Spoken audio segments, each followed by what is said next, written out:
The wedding dress that changed everything. Subscribe before you watch. Some love stories were meant to stay buried forever. The wedding dress was found 30 years later, hanging pristine in the church bell tower. No dust, no decay, as if it had been placed there yesterday. But the bride who wore it had vanished on her wedding day in 1994, and the dress still smelled like her perfume. But that wasn't the strangest part. Inside the dress pocket was a wedding ring that didn't belong to either the bride or groom. And engraved on the inside was a date from 50 years before the couple was even born. Sarah Martinez had been working as a journalist for 15 years, but she had never encountered a story like this. The wedding dress found in St. Michael's Church bell tower during renovation work had confronted the town with memories of that terrible day 30 years ago. May 21st, 1994. Elena Rodriguez and David Thomson's wedding day. The town's most beautiful couple, their most romantic story. They were high school sweethearts, lost each other in college, found each other again years later, and realized their love was real. Their wedding was going to be the biggest event the town had seen in years. But it never happened. Sarah was out of breath by the time she climbed the bell tower stairs. Construction worker Miguel Santos had met her at the church door, shock still written across his face. "When I saw it hanging there, I thought I was still dreaming," Miguel had said. 30 years have passed, but the dress looks like it was hung there yesterday. It hasn't aged, hasn't deteriorated. How is that possible? When Sarah reached the top floor of the bell tower, she saw that Miguel was right. The wedding dress hanging from the wooden beams was indeed in perfect condition. The white satin fabric gleamed, the lace was intact, not a single stain. And Miguel was right about something else. The perfume scent was still there. Light, floral, feminine.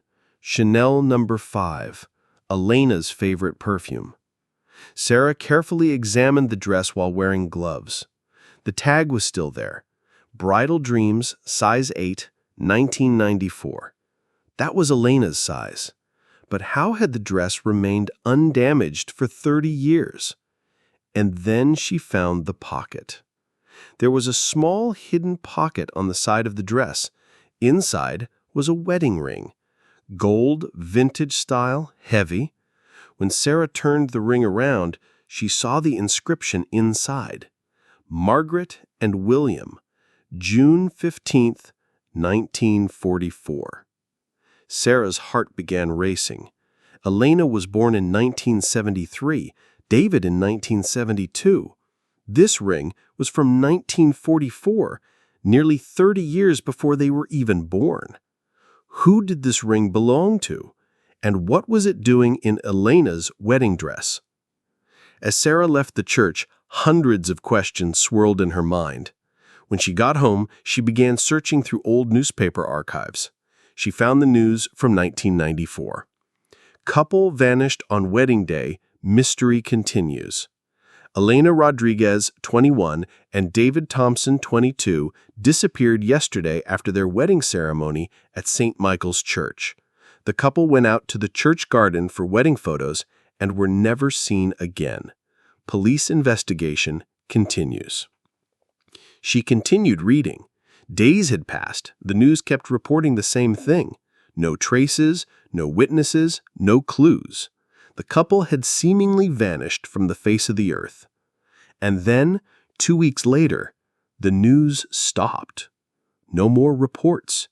The case was closed. The next morning, Sarah went to the police station. Chief Rodriguez, Elena's uncle, had retired but still lived in town. She found him at his home. "I'll never forget that day," the old man said, pain still visible in his eyes. "My niece was so happy. She loved David very much. Nothing had gone wrong. The wedding was perfect. Everyone was happy. And then, nothing." "Were there any clues?" Sarah asked. The strange thing, said Rodriguez, was that the wedding photographer's camera had disappeared, along with the film inside, as if someone didn't want anyone to see what happened that day. As Sarah drove home, different questions formed in her mind. Who was the photographer? Why had his camera disappeared? And how was this connected to the wedding dress? She found the photographer's name in the town archives, Thomas Blackwood.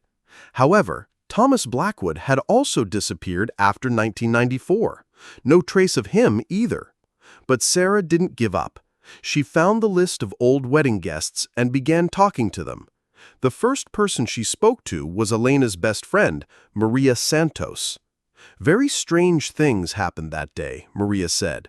During the wedding, the church bells started ringing, but the bells weren't automatic. Someone had to ring them manually, and we don't know who was ringing them. Was there anything else strange? Elena was very nervous at the last minute, like she was afraid of something. When I asked her, she just said, "We're late," but I didn't understand what we were late for. Sarah continued researching Thomas Blackwood. The man was born in 1950, came to town in 1993. He had lived there for less than a year, and he left immediately after Elena and David disappeared. But there was no record of where he went. Sarah returned to the bell tower this time. She looked more carefully. There were other things where the dress was hanging: old wooden chests, dusty items, church archives. And in a corner, when she cleaned off the dust, she found an old camera, Canon AE1, exactly the model that was popular in 1994. Next to the camera were several film rolls, undeveloped. Sarah's hands were trembling. Could these be Thomas Blackwood's camera and films? She took the films to the lab the next day. The technicians said the 30-year-old films might be damaged, but they would try. 2 days later, the phone rang. "These films, they're very strange," the technician said. "Some frames are normal wedding photos, but the later frames, you need to come see for yourself." Sarah rushed to the lab. The technician showed her the photographs. The first 10 frames were normal wedding photos. Elena beautiful in her wedding dress, David handsome in his suit, happy couple photos. But from the 11th frame on, the photos changed. Elena and David were standing behind the church near the bell tower, but they weren't alone. There was a third person with them, an elderly woman dressed in black, her face not clearly visible. In the next frame, the elderly woman was giving Elena something. It looked like an envelope. In the next frame, Elena was opening the envelope, fear on her face. In the next frame, David looked angry, arguing with the elderly woman. And in the last frame, all three were entering the bell tower. Sarah examined the photos over and over again. Who was the elderly woman? What had she given Elena? And why had they gone into the bell tower? That evening, Sarah climbed the bell tower again, this time with a flashlight, searching every corner. Next to the wedding dress was also a chest she hadn't noticed. When she opened the chest, envelopes spilled out. There were letters, dozens of letters, all written in the same handwriting. When Sarah opened the first letter, her breath caught. "Dear Elena, the time has come. The moment I've been waiting for 50 years has finally arrived. Margaret and William's story must be completed. You are their chosen heir. You must accept this ring and take their place. If you refuse, David will be killed. The choice is yours. Mrs. Thornton." Sarah read the other letters with trembling hands. They were all from the same woman, Mrs. Thornton, and they all told the same story. In 1944, a young couple named Margaret and William were supposed to get married at St. Michael's Church. But on their wedding day, Mrs. Thornton, who was the church's cleaning lady at the time, killed them. Because Margaret was actually the girlfriend of Mrs. Thornton's former fiancé. Mrs. Thornton had waited 50 years looking for a couple to take Margaret and William's place so their souls could find peace. And in 1994, she found Elena and David. The last letter was written in Elena's handwriting. "I accepted to save David. Mrs. Thornton brought us to the bell tower. She told us we would pass to the other side. Margaret and William's souls would enter us, and they would find peace. I didn't believe it, of course, but David's life was in danger. Mrs. Thornton gave us something to drink. David drank it immediately. Before I drank mine, I wrote this letter. If you're reading this letter, it means it happened to us. I'm leaving my wedding dress in the bell tower. The ring inside belongs to Margaret. Maybe someday, someone will learn the truth. Elena Rodriguez Thomson. When Sarah finished the letter, her hands were covered in cold sweat. Elena and David had been murdered. Mrs. Thornton had killed them. But how old would Mrs. Thornton have been in 1994? If she was working in 1944, she must have been at least 70 years old. The next day, Sarah researched church records. She found the 1944 personnel list. Evelyn Thornton, cleaning lady, 20 years old. She would have been 70 in 1994. She could still be alive. Sarah began researching Mrs. Thornton, and she found her. Evelyn Thornton lived in a small cabin in the woods outside town. She was 100 years old and still alive.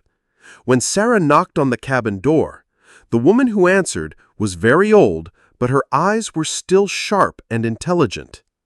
"You're the journalist girl," Mrs. Thornton said. "You discovered the bell tower. What did you do to Elena and David?" Mrs. Thornton smiled. "I gave them the chance to unite with Margaret and William. Eternal love, what most people long for. You killed them. I saved them. Now they're with Margaret and William, eternally happy. Their love will never end. They'll never age. They'll never suffer." Sarah's blood ran cold. "Are you insane? I believe in love, true love. And true love doesn't end with death." "Where are the bodies?" Mrs. Thornton pointed. Behind the cabin was a small garden. "There, under the rosarium. Elena loved roses very much." Sarah called the police. An hour later, the town was buzzing. Ambulances, police cars, forensic teams. They found 2 skeletons under the roses, Elena and David.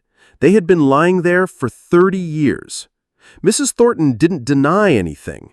She confessed everything.